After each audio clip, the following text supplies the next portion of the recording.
मैं अपने सत्ता पक्ष के लोगों को याद दिलाना चाहता हूं, सत्ता पक्ष के लोगों की जो पार्टी आज है भारतीय जनता पार्टी, जिस समय गठन हो रहा था, हमारे मुंबई और महाराष्ट्र के लोग जानते होंगे कि जिस समय गठन की चर्चा थी, उस समय आपके जो अध्यक्ष चुने गए थे, उनको जो भाषण देना है उस पर भी बहस चल रही थी।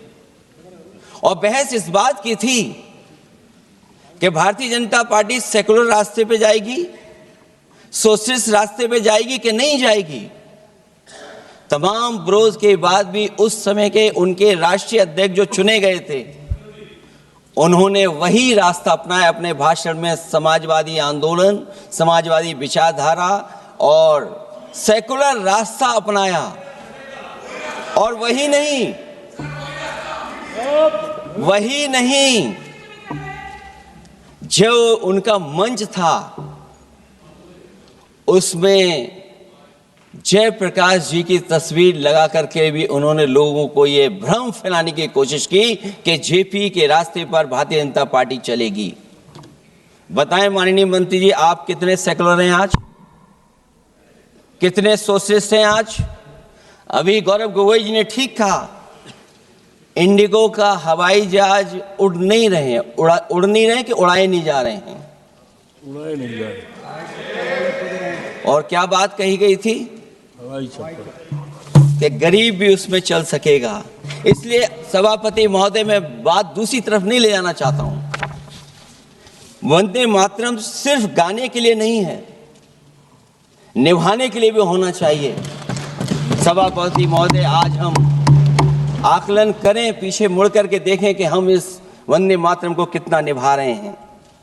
जिस वंदे मातरम ने आजादी के आंदोलन में सबको जोड़ा, आज के दरारवादी लोग उसी से देश को तोड़ना चाहते हैं।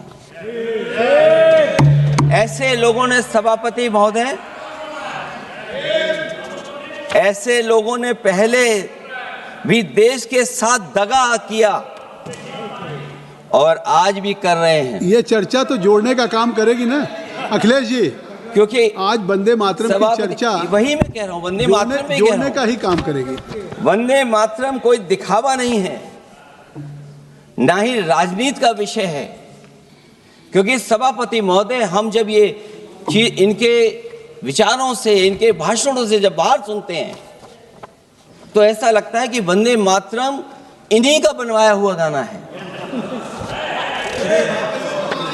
जिन्होंने, सभापति महोदय, जिन्होंने आजादी के आंदोलन में भाग ही नहीं लिया है,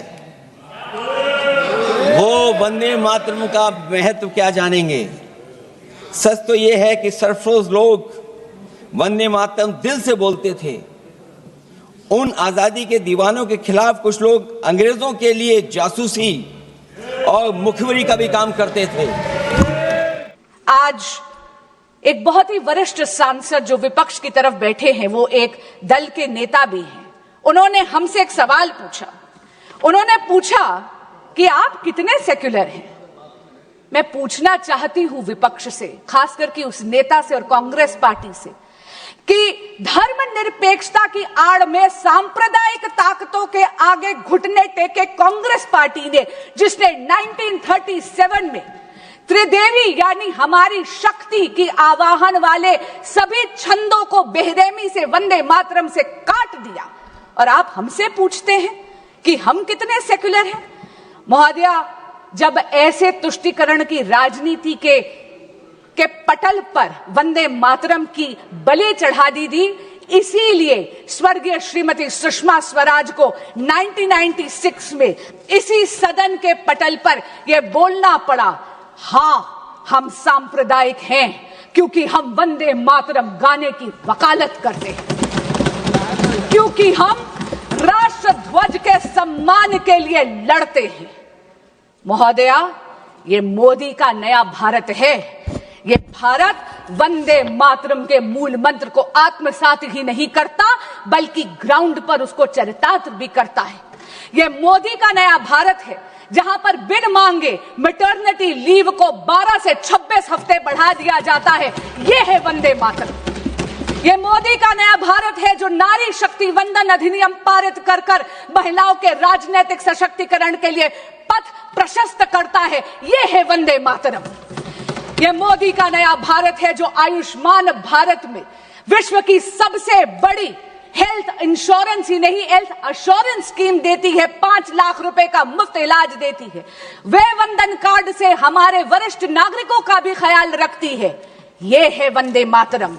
ये मोदी का नया भारत है जो न्यूक्लियर एनर्जी और भारत की स्पेस को एकाधिकार यानी सरकारी एकाधिकार से निकालकर भारतीय की युवा शक्ति उसमें अपना योगदान दे पाए, इसके लिए उसको खोलती है। यह है वंदे मातरम।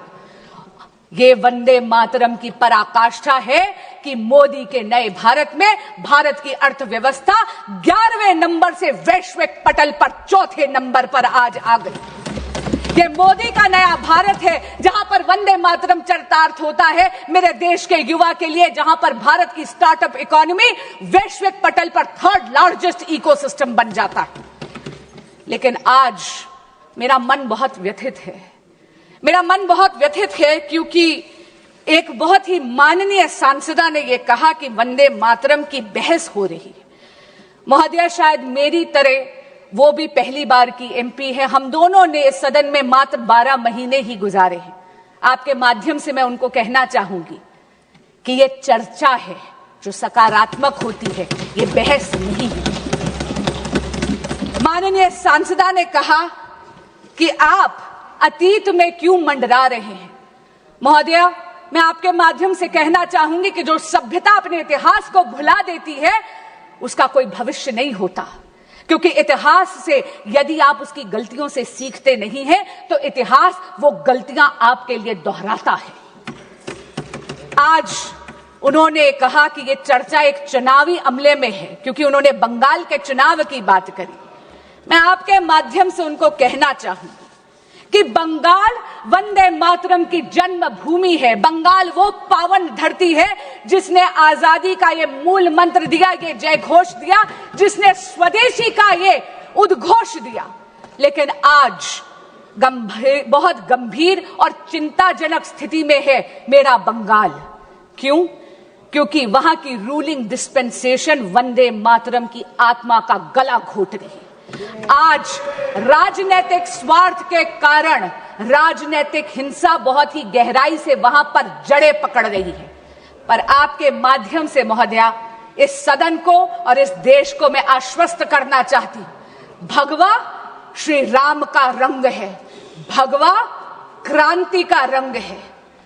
और मैं बंगाल की जनता को कहूंगी कि बहुत जल्दी वो इस अराजकता से मुक्त होंगे, क्योंकि हो गई है जीत की तैयारी, आ रहे हैं भगवाधारी।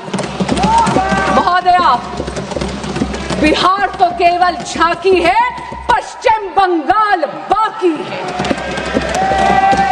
मैं अंत में अपनी वाणी को विराम देने से पहले आदरणीय प्रधानमंत्री श्री नरेंद्र मोदी जी का धन्यवाद भी करती हूं और अभिनंदन भी करती हूं कि उन्होंने वंदे मातरम की 150 साल की वर्षगांठ का 1 वर्ष का स्मरणोत्सव जो बनाया है, इससे उन्होंने भारत के युवा को पुनः अपनी धरोहर से जोड़ दिया है। महोदया, वंदे मातरम सतत है, शाश्वत है, समृद्ध भारत की प्रेरणा है, विकसित भारत की आधारशिला है। वंदे मातरम। बहुत बहुत धन्यवाद।